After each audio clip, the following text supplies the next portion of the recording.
Who would have thought that the ugliest girl in school would become a beautiful princess? Those who used to bully her are in trouble, and when people talked about her behind her back again, this time, Annie didn't choose to remain silent. She went straight for the jugular. Since she was framed yesterday, the princess has been in the news for her private life. She's been in the news. Her grandmother, the queen, didn't blame her, but she blamed herself for the incident, and decided to give up her position as princess. She didn't want to dishonor her family, and she didn't want to disappoint her grandmother, and in the end, she respected her decision. When she left, she gave Anne a diary. It was left by her late father. After saying goodbye to her grandmother, Annie was going to leave, but she found a letter from her father, and when she read it, it taught her how to deal with difficulties. The life of a princess is not as beautiful as a fairy tale. Her love for the prince may not be perfect. It's just a job. It's also a responsibility, and running away from it won't solve the problem. That's when Annie realized that the only way to overcome anything is to be strong, and Grandma's ready. She's going to announce tonight that she'll be stripped of her title. Annie accepted her fate. She went there that night in the pouring rain, the roof of the old sports car, but she couldn't open it. She had to go out in the rain. The car stalled in the middle of the road. "I'm a loser," she said. "I'm really a loser." Luckily, Grandma's driver saw her. That's how she got out of trouble. And when Grandma was ready to make the announcement, Annie finally arrived at the venue. Although the main attraction of the day looked like a drenched chicken, but Grandma was very happy. Everyone was waiting for the princess to make her speech, but Anne's old habit was back. She stumbled over her words, until she remembered her father's words. That gave her strength. With the support of her mother and grandmother, she was no longer a coward. She decided to take her share of the responsibility. By becoming a princess, she could help more people. When the speech was over, Annie realized Grandma had already prepared the crown. She had always believed that Annie would come. Soon, the princess's coronation began. In the spotlight, Annie smiled with confidence. She was no longer the weak girl she'd been. Then there was a grand ball. The princess stood in a long dress in the center of the dance floor. Annie looked around as if she were looking for something, until this unassuming young man appeared. Annie smiled sweetly. He was the one she'd been waiting for. Annie had played with this boy since she was a little girl. Every time she was frustrated, he was always there for her. Until now, Annie realized that he was the love she was looking for. Why me?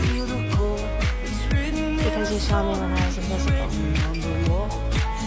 It's because of her silent devotion. That's what made her happy and in love with the boy's kiss. And, like in the old films, she crossed her legs in happiness. The girl who was once timid and unsure was finally living her dream.